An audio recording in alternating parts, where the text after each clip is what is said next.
Voy a usar una metáfora. A mí las metáforas me encantan porque te permiten visualizar cosas que son, cosas que son complejas de explicar con palabras. Mirad, nuestra mente es como un océano revuelto, donde hay olas grandes, impetuosas, agresivas. Y, pues claro, esto nos afecta a nuestra vida, nos afecta en la salud, nos genera tensión, sube el colesterol, sube los lípidos, sube la glucosa, sube el cortisol, en fin, un montón de lío. Cuando una persona se va sosegando, cuando una persona se va calmando, es como si pasara de la superficie del océano con esas ondas, con esas subidas y esas bajadas, a un espacio un poquito por debajo. Entonces ya estás debajo, ya estás en el agua, ya te has sumergido, no estás muy profundo, pero miras hacia arriba y aunque sientes la agitación de las olas, no te están afectando tanto. ¿Cuántas veces nos habrá pasado más de uno que estamos en un mar revuelto, te viene una ola y dices, esto es muy grande? Y en lugar de aguantarla diciendo, conmigo no puede nadie, tú te sumerges y la ves pasar por encima. Pues es lo mismo, a medida que vas avanzando en la práctica del mindfulness, claro que se siguen produciendo olas, porque la mente no para de producir esos pensamientos, pero ya no te atrapan, los ves como a distancia. Conforme vas profundizando, vas entrando en un sitio verdaderamente curioso. Un sitio que aquí está representado, para los que no lo podéis ver, como el fondo del mar, con sus corales, con sus peces. Este es el fondo de la mente humana. Y entonces, en el fondo, ¿tú qué ves? En el fondo, lo primero que ves son capacidades tuyas que no sabías que tenías. Por eso mejora la confianza, tienes más ilusión, tienes más alegría.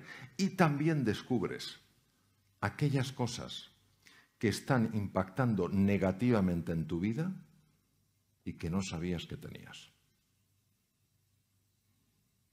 Descubres, por ejemplo, hasta qué punto uno está centrado en sí mismo.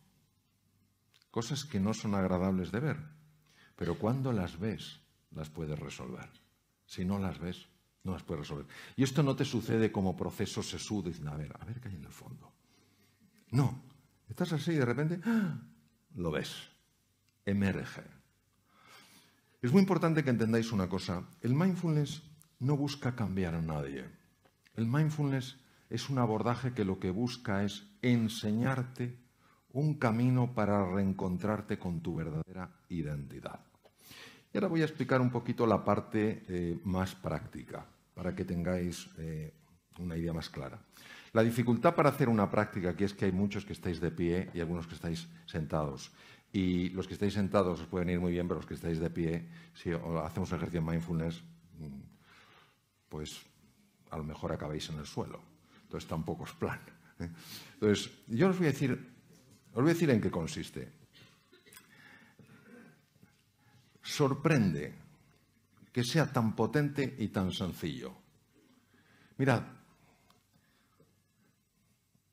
¿en qué consiste este espacio de serenidad? Consiste exclusivamente en entrenar un músculo, el músculo más importante del ser humano, que no es ni el bíceps, ni el tríceps, ni el cuádriceps, ni el anconeo, ni el sóleo.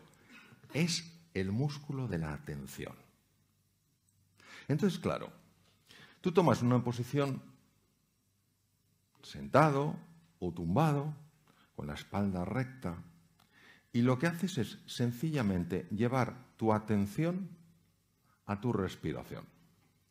¿Por qué? Porque la respiración es algo que está sucediendo aquí y ahora, en este momento. Entonces, es la referencia que tú tienes para ir entrenando tu atención. Entonces, ¿qué ocurre? Que te surge un pensamiento. Entonces, el pensamiento puede ser, ¿qué habrá hoy de cena? ¿Habrá pimientos rellenos de bacalao? ¿O estarán rellenos? ¿Sabéis de lo que hablo? ¿A que sí? ¡Claro! Pero esto va a suceder. El problema es cuando el pimiento te atrapa. Y entonces ya te ves, ¿me entendéis? Ya te ves comiéndote el pimiento. Ya te ha atrapado. Ya te ha atrapado. Entonces hay gente que dice, es que yo no puedo dejar de tener pensamientos. Ni yo tampoco. Si el tema es que no te atrape, entonces te das cuenta y dices, hoy, pimiento, luego, esperas y vuelves a la atención. Y ese es el ejercicio de mindfulness. Entonces, ¿qué pasa en ese proceso? En ese proceso, la mente que está habitualmente agitada empieza a calmarse. De forma natural. Y cuando empieza a calmarse, tú te empiezas a encontrar mejor, porque lo que de verdad altera al ser humano es su mente. Yo os voy a contar un ejemplo para que veáis hasta qué punto esto es así. Tal vez alguno me lo ha escuchado, tú me lo has oído, Andrés. El caso de una enferma que yo tuve que se llamaba Margarita. Lo conocéis, ¿no? Fijaos lo que le pasaba a Margarita. O sea, Margarita, un dolor de estómago horribles. Horrible es la pobre. Y toda la culpa era de su jefe. Cuando ella empezó a trabajar su interior, su tubo digestivo se mejoró, se quitó el dolor de estómago, su jefe era mejor persona, etcétera, etcétera. No nos damos cuenta hasta qué punto nosotros estamos generando esa agitación. Como no lo vemos, necesitamos algo que a nivel inconsciente esté funcionando, esté resolviendo, esté sosegando, esté tranquilizando. Entonces, la mente plenamente presente, que es lo que significa mindfulness, que tiene una serie de ejercicios, lo único que hace es irte entrenando en eso. Es decir, irte entrenando para que tú seas el dueño, la dueña de tu atención, en un mundo que está permanentemente distraído, donde pensamos que la multitarea es lo normal. La multitarea es profundamente anormal. No hay un solo estudio científico que demuestre que el ser humano está hecho para la multitarea. Otra cosa es que vivamos así. Entonces se fractura la atención. Conforme tú vas ganando espacio, teniendo esos 5 minutos, 10 minutos, a lo mejor por la mañana, dices, me voy a sentar. Me voy a sentar con tranquilidad. Me voy a poner una alarma suave, no te pongas el típico de martillos alemanes, de la alarma que te levantas y parece que te ha dado un yuyu. Te pones una música suave a los 10 minutos para olvidarte del reloj. Y dices, vamos a ver esto. Y entonces, sencillamente, sentadito o tumbado, empiezas a notar la respiración. Y entonces te aparece el pensamiento, ¿qué habrá de desayuno? ¿O qué desayunaré hoy? Y tú no te enfadas. No. Tú haces como si tuvieras una mascota. No le arrancas el cuello cuando está aprendiendo. Tú la traes con firmeza y amabilidad y vuelves aquí. Y sigues en tu atención y se te vuelve a ir. Pero tú, con la misma paz y firmeza, lo vuelves a traer. Y te vas entrenando en eso. Y entonces, lo que va pasando con el tiempo es que la mente se apacigua, tu reactividad se reduce. Y empieza a haber un espacio para la respuesta. Somos criaturas muy reactivas. ¿Qué tal estás? ¿Por qué? No, yo solo te preguntaba qué tal estás, ¿no? Entonces, esa reactividad que es un fruto directo de la mente que rumia, de la mente que agita, esa reactividad se va reduciendo. Empiezas a tener más vitalidad, empiezas a tener más tranquilidad, empiezas a tener más energía, empiezas a tener más compasión. Entonces, lo que descubrieron estos científicos de la mente, sencillamente es que se puede vivir de otra manera. Pero tenemos que entender que nuestro problema no es la falta de tiempo. Yo sé que todos pensamos que el problema es la falta de tiempo. No es verdad. Comentaba esta mañana en un programa de televisión que un amigo mío austriaco se encontró en una casa de un bisabuelo suyo un periódico de comienzos del siglo XX. Agarraros a la silla. Sucesos, ciudad de Viena. Un tranvía atropella y mata a un anciano de 40 años. A comienzos del siglo XX la expectativa de vida era entre 35 y 40 años. Aunque viviéramos 500 años nos quejaríamos de falta de tiempo. No es un problema de falta de tiempo. Es nuestra excusa. Cuando uno se para y sabe que ese tiempo es importante, y esto lo digo sobre todo a las damas, porque las damas muchas veces, por condicionamiento social, pensáis que si dedicáis tiempo a vosotras sois egoístas. Y parece que tenéis que vivir solo en la entrega a los demás, y yo creo que es fundamental que os cuidéis a vosotras. ¿Eh? Sí. Qué bueno. Claro. No creo que los hombres aquí protestaran. Espero que no. Pero es que es verdad, o sea, da la sensación de no. Es que si me ocupo de mí, claro que te tienes que ocupar de ti. Nadie que no se cuide puede, de una forma prolongada, cuidar de otras personas. Entonces, lo que yo sí os quisiera es invitar al menos a que buceéis en esto. Los que lo practicáis sabéis que funciona. Esto no es un tema de creerse, es un tema de probarlo, de verificar por ti mismo que estás mejor. Algunos hospitales más prestigiosos del mundo ya lo tienen absolutamente incorporado. Yo trabajo en un instituto en Silicon Valley y tienen incorporados montones de empresas esta metodología. Es decir, es algo que lo que te ayuda es a vivir de otra manera, a saberte manejar en medio de la tempestad con un componente de paz, con un componente de serenidad, con un componente de alegría y con un componente de entusiasmo, que si nos dejamos llevar por ese piloto automático con el que todo el día vamos con la lengua afuera, eso es muy difícil de experimentar. Entonces, yo sencillamente os animo mucho a que, bueno, lo practiquéis, exploréis, busquéis. Mira, una preciosa música que nos llama la atención como diciendo, sí, sí, aquí hay una llamada del más allá diciendo prueba, prueba. Entonces, bueno, pues eso es todo lo que os quería decir y terminar con una, no sé si tendremos tiempo para alguna pregunta, pero terminar con una frase que a mí me impactó mucho de Albert Camus, ¿no? Albert Camus fue un gran filósofo, premio Nobel de Literatura en 1956, francés, y Albert Camus decía, en medio del duro invierno descubrí por fin que dentro de mí hay un ser invencible. Entonces, que sepamos que dentro de cada uno de nosotros hay ese ser invencible, que no es un canto a la arrogancia, no es un canto a la prepotencia, sino es verdaderamente reconocer que no hay entre vosotros, no hay entre nosotros nadie que haya sido llamado a la mediocridad. Todos hemos sido llamados a la grandeza. Pero para poder escuchar ese maravilloso Stradivarius en medio de la orquesta, hay que saber silenciar un poco los platillos. Bueno, muchas gracias.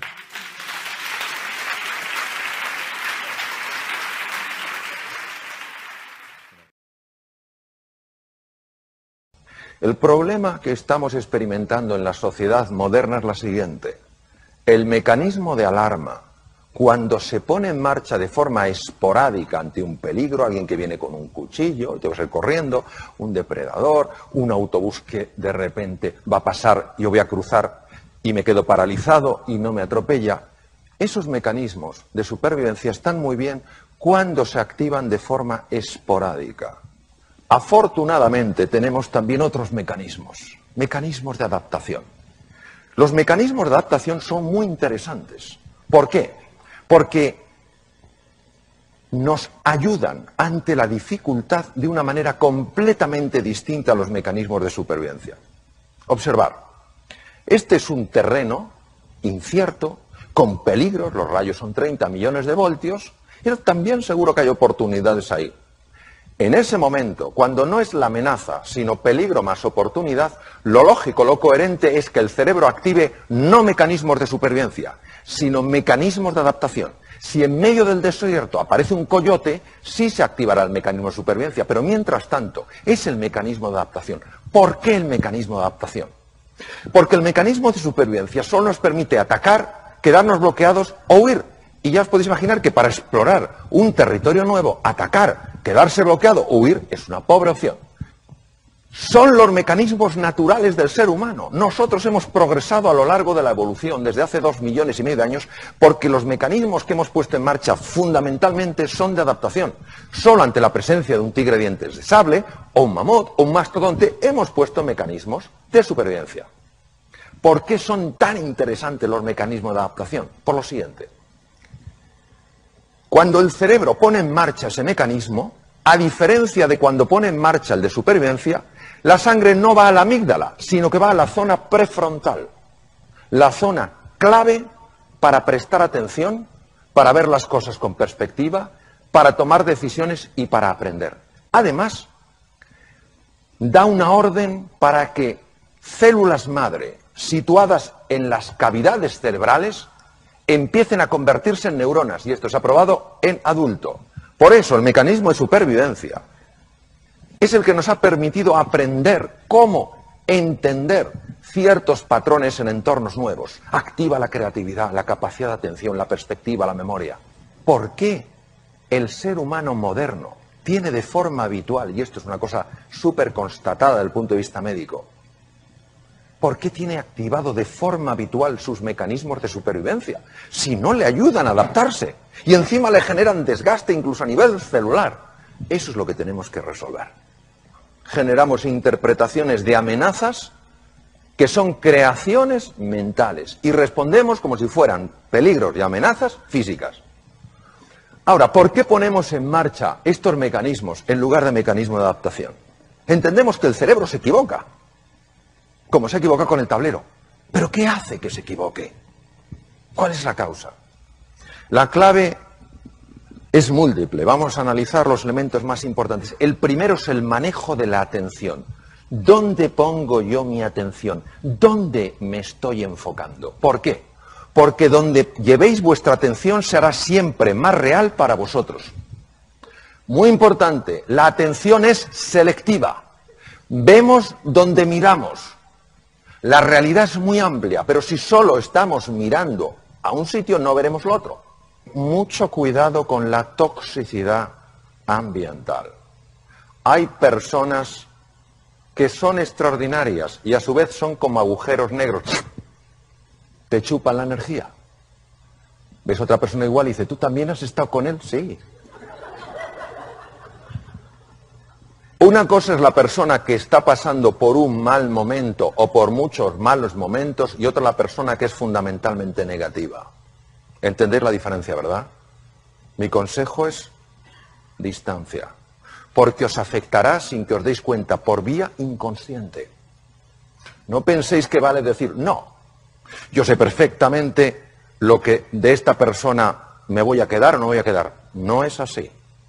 Por vía inconsciente está entrando y está afectando a cómo percibo el mundo. Luego, ser vosotros y vosotras los dueños de vuestra atención. Poner vuestra atención donde entendáis que sea inteligente y apartaros de cualquier sitio que por llevaros a ese entorno pone en marcha automáticamente mecanismos de supervivencia. Segundo, las expectativas que tengáis de vosotros y de los demás tienen por sí solas la capacidad de activar o desactivar los mecanismos de supervivencia. El propio hecho de sentirse animado y de tener altas expectativas y de confiar cambia químicamente la sangre. El primero en el mundo que lo vio fue el profesor Bandura. Siguiente tema. Hemos visto la importancia del foco, que me puede meter en un mecanismo de supervivencia o no. Las expectativas, lo mismo. Bajas expectativas activan mecanismos de supervivencia. Son mecanismos mentales, pero que tienen acceso al mundo físico. El tercero es la forma en la que nos hablamos a nosotros mismos. La voz interior tiene tres formas. La voz de la desesperanza, no hay salida. La voz de la sumisión, si hay salida yo no la puedo encontrar. Y la voz punitiva, si hay salida y puedo encontrarla, no merezco encontrarla. ¿Cuál es el efecto en el cerebro? El efecto es fascinante. Activan la amígdala, ¿os acordáis de la amígdala? Activan la amígdala, pero no frente al depredador. Activan la amígdala desde esquemas mentales, puros. ¿Cómo lo hacen? Desde la parte situada encima del ojo derecho, ahí empiezo yo a tener la conversación negativa. Yo no puedo, no me lo merezco, soy incapaz, nunca llegaré, pum pum. Y enseguida esa idea, ese pensamiento sostenido se convierte en sentimiento porque el cíngulo anterior, que es esto, lo transmuta de un pensamiento en un sentimiento. Inmediatamente se activa la amígdala. La amígdala activa el hipotálamo en la profundidad del cerebro y el hipotálamo pone en marcha el mecanismo de supervivencia a través de las glándulas suprarrenales encima de los riñones, que inundan la sangre de adrenalina, noradrenalina y sobre todo de cortisol, que es la hormona reina en lo que es el mecanismo de supervivencia. Claro, todo eso hace que mi cerebro entre en un mecanismo de ataque, huida o bloqueo, que no me sirve para adaptarme en un mundo que está exigiendo de mí claridad mental y capacidad de aprender. Por eso, mucho cuidado con la forma en la que nos hablamos a nosotros mismos. Mucho cuidado en alimentar voces negativas en los demás, porque tienen un extraordinario poder para cambiarnos físicamente. Siguiente tema. La gestión del error. ¿Cómo nos vamos a tratar a nosotros ante el error? ¿Cómo vamos a tratar a nuestra gente ante el error lógico del aprendizaje? Porque si nos tratamos duramente activaríamos mecanismos de supervivencia. Si entendemos que es parte del proceso y que necesitamos aprender un camino nuevo para progresar, no activaremos esos mecanismos de supervivencia. Ojo, porque somos muy duros con nosotros mismos. Y las heridas que nos hacemos en el corazón y las heridas que facilitamos que a veces otros se hagan, cuesta mucho esfuerzo y mucho trabajo reparar. Hace falta mucho tiempo, mucho compromiso para curar, para sanar heridas en el mundo emocional. Entonces, seamos cuidadosos, gentiles, amables en la forma de hablarnos a nosotros mismos y a los demás.